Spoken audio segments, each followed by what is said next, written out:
hoje nós vamos, continuando o conteúdo, né? Da continuação, no caso da aula de ontem, nós vamos. Acho que tem alguém aí, mais não. Essa Hoje aula chegou. é 2 aulas, professor? Não, é só uma. É até 7h40 só. Ah, sim. Então, hoje nós vamos trabalhar com o mundo pós-Guerra Fria, a nova ordem mundial, que foi isso. Foi porque, naquele momento que tinha a mundialização, era assim, o mundo foi dominado por 4 potências, Portugal, Espanha, Inglaterra e França. Aí eles ficaram dominando durante séculos. Aí veio a primeira revolução industrial, aí depois vieram as guerras mundiais, aí o mundo ficou dominado por 2 países. Foi o momento que o mundo era bipolar, que é esse aqui, ó. Foi quando o mundo ficou dominado por... Quando acabou a Segunda Guerra Mundial, só restaram 2 potências fortes, no caso, que eram os Estados Unidos, que está representado aqui, e a antiga União Soviética, que hoje é Rússia. Um capitalista e o outro socialista. Então, de 45 para de 1945 até 1990, quase 40 anos, o mundo ele passou por esse processo chamado mundo bipolar. Foi a chamada Guerra Fria. Tá aqui, ó. Foi o período que o mundo existia a disputa entre Estados Unidos e União Soviética. Estados Unidos capitalista e União Soviética socialista. Aí, por que deram o nome de Guerra Fria a esse período? Porque esses 2 países principais, na verdade, eles não entraram em luta entre eles. Se eles tivessem entrado em luta entre eles, provavelmente o mundo teria acabado, porque todos os 2 possuem armas nucleares. Então, os Estados Unidos vendia armas para os seus aliados contra a União Soviética vendia armas contra os seus aliados contra os Estados Unidos. Então, indiretamente, eles fizeram um conflito, mas eles não chegaram a guerrear entre eles. Então, mundo bipolar. Confronto político e ideológico entre 2 potências, Estados Unidos da América e União das Repúblicas Socialistas Soviéticas, que é a sigla aqui, o RSS. A divisão do mundo. Primeiro mundo, país capitalista aliado dos Estados Unidos. Aí o mundo ficou dividido assim nesse período, em três divisões. O segundo mundo, países socialistas aliados da União Soviética. O primeiro mundo, no caso, é como se fossem os países mais desenvolvidos. A União Soviética era um país não tão forte assim. E o terceiro mundo, era o caso aqui do Brasil e outros países que eram ex-colônias, países que eram alvos de disputa entre as 2 potências econômicas. Foi o caso de Cuba. Cuba, durante muito tempo, Cuba era aliado da União Soviética. Então, o mundo ficou dividido a título de desenvolvimento, nesse período, o mundo ficou dividido em primeiro mundo, segundo mundo e o terceiro mundo. Então, Estados Unidos, Canadá, Inglaterra pertenciam ao primeiro mundo. Aí, segundo mundo era a União Soviética, Cuba, Japão, China, e terceiro mundo, Brasil, Argentina, México. Até aqui alguma dúvida? Não. Então vamos adiante. Divisão do mundo do pós-Guerra Fria. Então, quando acabou a Guerra Fria, aí, como eu falei nesse instante, o mundo ficou sobre esse domínio aí multipolar, quando termina a Guerra Fria, que acaba essa disputa entre Estados Unidos e União Soviética. Aí o mundo muda de novo. Aí o mundo passa a ser multipolar. Quer dizer, antes era... Sai do mundo bipolar, né? Para o Isso, mundo bipolar, multipolar. porque tinham 2 potências que dominavam o mundo, Estados Unidos e União Soviética. Aí, quando termina a Guerra Fria, em 1990, aí o mundo passa a ter o domínio multipolar. Aí já tem mais de 2 países que dominam o mundo. Estados Unidos, Alemanha, Itália, Inglaterra, Espanha, Portugal, são os países desenvolvidos. Japão. Então, o mundo fica dominado, na verdade, naquele momento ali, por 7 países. Aí chamam de G7. Aí, como ainda tinha a União Soviética, que depois virou Rússia, quando acaba a Guerra Fria, ela se desmembra de alguns países que pertenciam a ela, que ela dominava, e ela virou apenas Rússia. Então, aí tem locais que você vai encontrar G8. O G8 é quando coloca a Rússia também como o 8º país mais poderoso do mundo. Não é que a Rússia seja rica, mas o mundo tinha medo dela por conta das armas que ela tinha, né? Tem, de destruição em massa. Submarinos nucleares, etc. A gente vê muito isso aí em filmes. Então, durante o período Uhum. multipolar, existia a prioridade do capitalismo. Aí o sistema capitalista ele ficou mais forte do que nunca, quando surgiu esse período multipolar. Disponibilidade de capitais, que no caso dinheiro, né? Avanços tecnológicos, aí armamentos, avanços na medicina, aí surge lá no meados da década de 90, lá para 94, surge a internet, que é a rede mundial de computadores, que até hoje nós dependemos dela para tudo, hoje, mais do que nunca. Aí depois Verdade. elevada produtividade, altos índices de competitividade também das empresas, maximização dos lucros, redução de custos. Aí a empresa ela quer lucrar mais e quer ter menos custos. Busca de incentivos fiscais, mão de obra barata. Aí que surge aquela coisa de algumas empresas de países ricos migrarem para países pobres, porque elas perceberam que, por exemplo, a Coca-Cola saiu dos Estados Unidos e ela veio para cá, para o Brasil. Então, ela percebeu que aqui ela acabaria lucrando mais do que lá. Então, ela produz aqui, ela distribui aqui e ainda manda o produto para lá. E no final do ano, 90% do dinheiro que ela arrecada aqui vai para o país de origem. Então, isso aqui surgiu durante esse período também. E o fortalecimento dos blocos econômicos.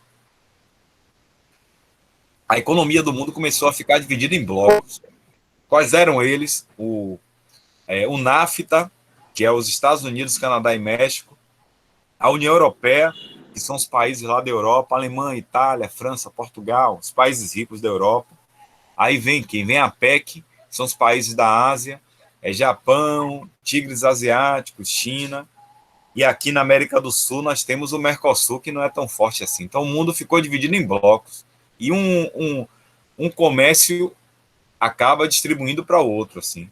Então aí o mundo, de 90 para cá, o mundo não deixou de ficar dessa forma aí. A diferença é o seguinte, que antes desse período multipolar, as empresas de países ricos, elas só existiam mais lá, elas não vinham para os países pobres, assim, não, subdesenvolvidos. Aí depois elas perceberam que produzindo aqui era mais vantajoso do que produzir lá. Por isso que hoje tem muitas empresas que produzem na China, porque é mais barato produzir na China do que nos Estados Unidos. Porque a mão de obra lá é barata, tem muita matéria-prima. Então, por exemplo, um tênis Nike, Tem. um tênis Nike que é produzido nos Estados Unidos, ele custa X. Ele produzido na África ou Taiwan, na Ásia ali, ele custa quase que a metade para produzir ele. Então eles perceberam que produzindo lá era mais Olha. vantajoso. Ele usa a mão de obra de lá, que é barata e abundante. Chegou o ponto da Nike contratar crianças para fazer a costura do tênis, entregava peças do tênis para eles costurarem a mão, para baratear, imagine. É verdade. Opa, isso. Aí surgiu a chamada nova ordem mundial, a tríade da economia mundial. Bloco americano, que é o líder dos Estados Unidos, que eu falei nesse instante, América do Norte, Centro-Sul, que é o NAFTA. Aí vem o bloco europeu, que é a União Europeia. Essa União Europeia ela é comandada pela Alemanha. A Alemanha, depois da Segunda Guerra, que ela dividiu em duas, a Alemanha Oriental, a Alemanha Ocidental, depois ela voltou a se reunificar e virou um país forte de novo. Então, a União Europeia é comandada pela Alemanha e Portugal, Espanha, os países fortes da Europa. Aí tem um bloco asiático que o líder é o Japão. O país mais poderoso da Ásia até então era o Japão, hoje é a China.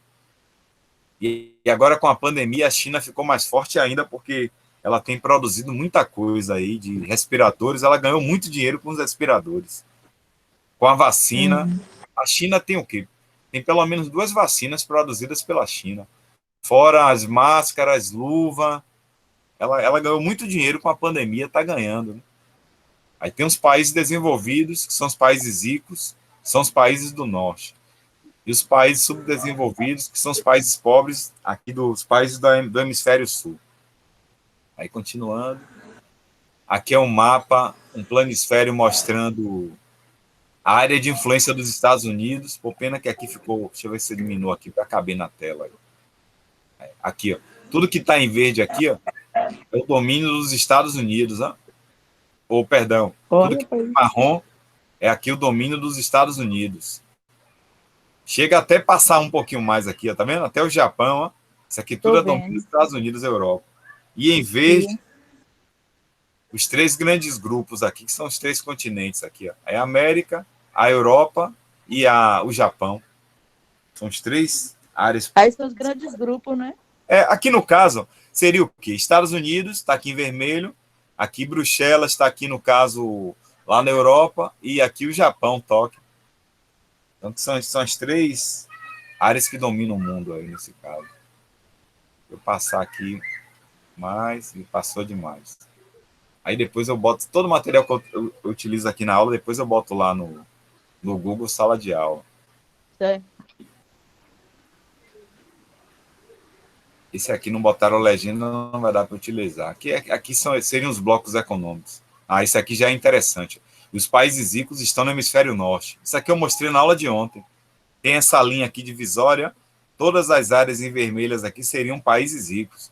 Você vê que tem até país aqui do hemisfério sul que ele entra como desenvolvido, como rico.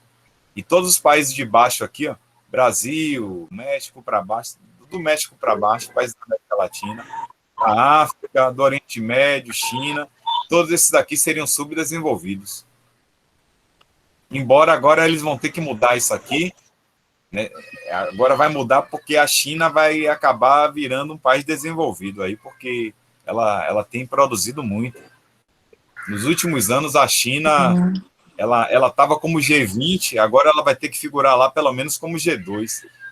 Em segundo lugar, depois dos Estados Unidos. Tem materiais que já apontam a China como o país mais poderoso do mundo hoje, a título de economia.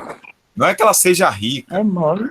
Ela produz muito, mas a população dela é muito grande. Ela tem mais de 1,5 bilhão de pessoas. Então, o grande problema da China é isso. Ela tem muitos habitantes. É o lado bom e o lado ruim. O lado bom é que, por ter muitos habitantes, ela produz muito. Porque tem muita mão de obra e barata. E o lado ruim é que, como ela tem muitos habitantes, um país com tanta gente assim, gasta muito, né? Você vê que principalmente a alimentação, mas como a base da alimentação deles é uma coisa simples, que é o arroz, a base da alimentação do chinês é o arroz.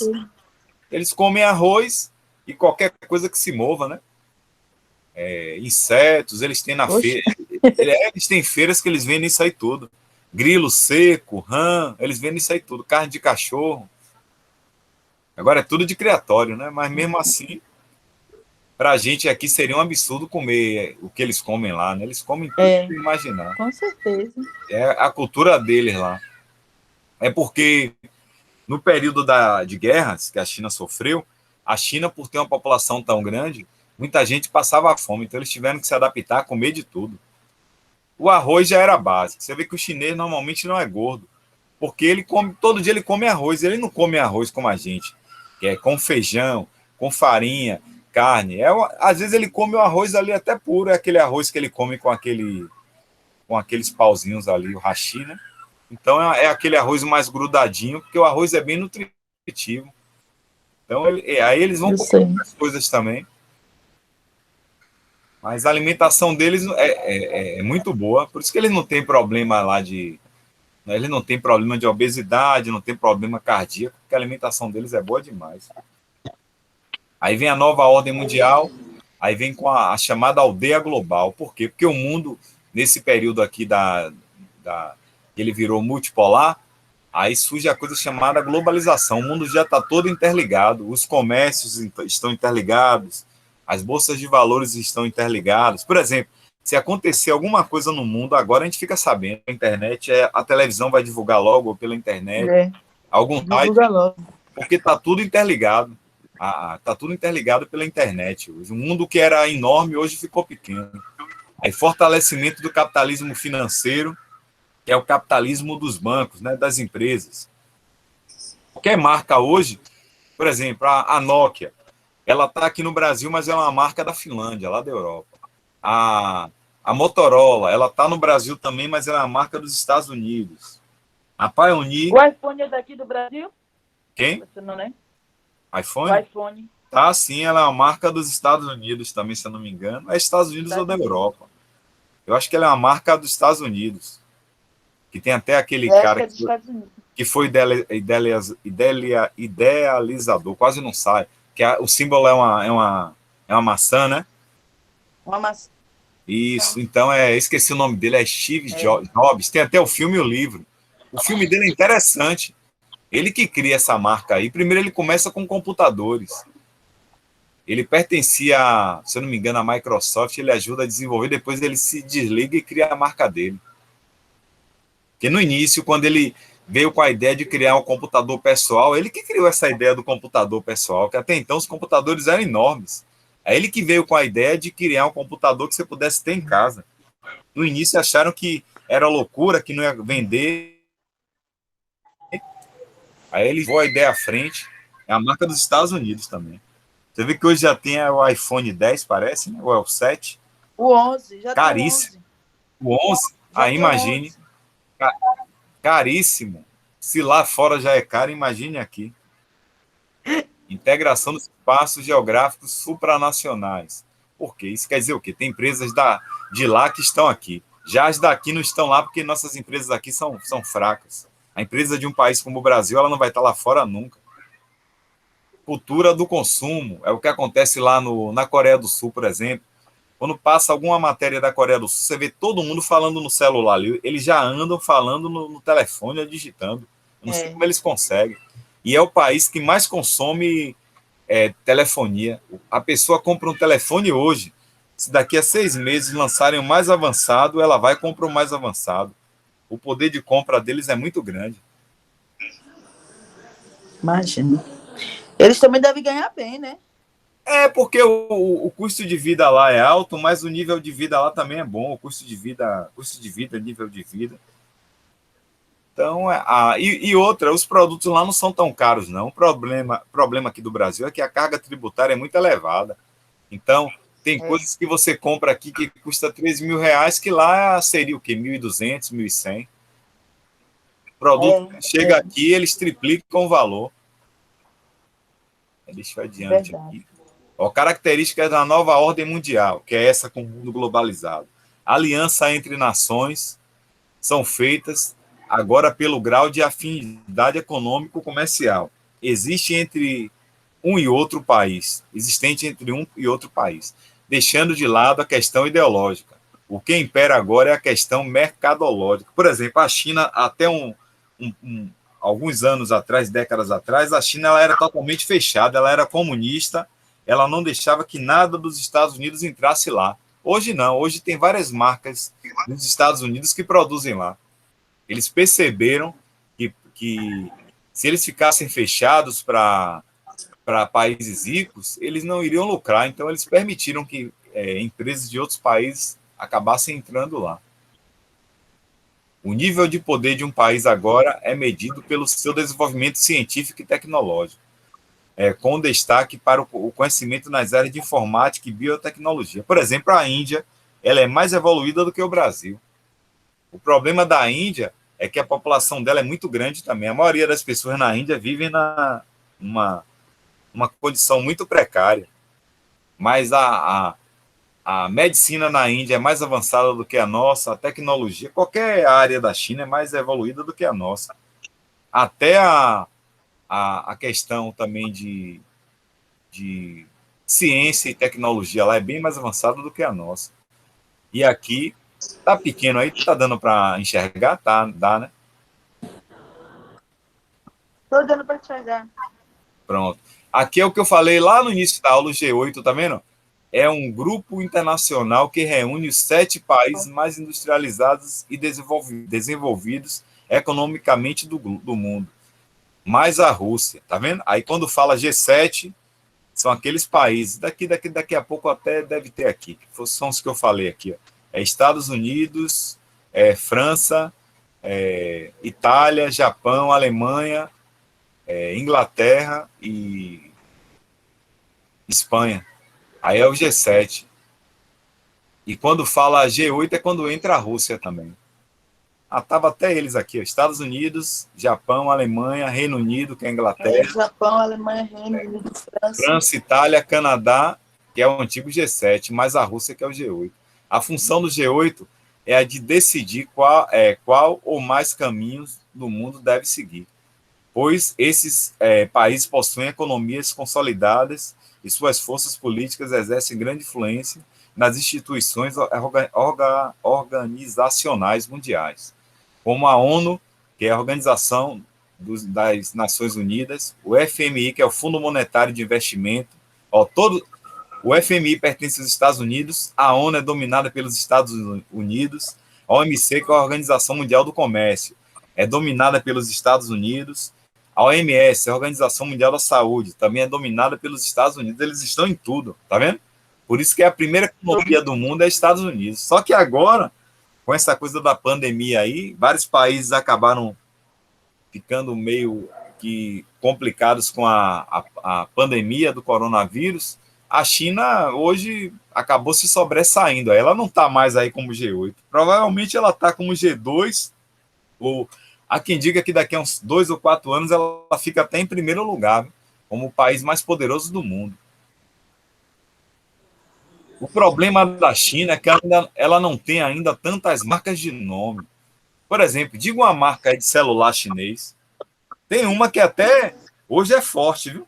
Mas até pouco tempo atrás é uma que começa com X, Xiaomi, né? Xiaomi, sei lá. Xiaomi, né? Xiaomi. Eu sei qual é. Tá Ela bem? é de lá da China? Ela é da China e é boa, viu? É caro esse aparelho aí. Diz que é caríssimo. Mas observe, até então nós não tínhamos nenhuma marca da China assim, para dizer, pô, essa marca é da China. Tem a Chery, né? Que é aquela de automóveis. Porque até então tem a Jaque Motors, que também é da China. Até então não tinha muitas marcas da China, não. Porque a China era mais aquela coisa de já tem um produto, a China ia lá e produziam, fazia uma réplica, fazia uma cópia, entendeu? Fazia uma cópia bem parecida. Hoje em dia, a pirataria da China se você botar o produto original e a réplica, você quase que não consegue diferenciar, não. Porque antigamente a China começou a fazer, lembra quando surgiu o MP7, MP não sei o que lá, que era aquele celular que tocava música, que tirava foto, lembra? E depois virou os smartphones. Isso foi invenção da China. Lembra do MP3, que era um aparelhinho que tocava música?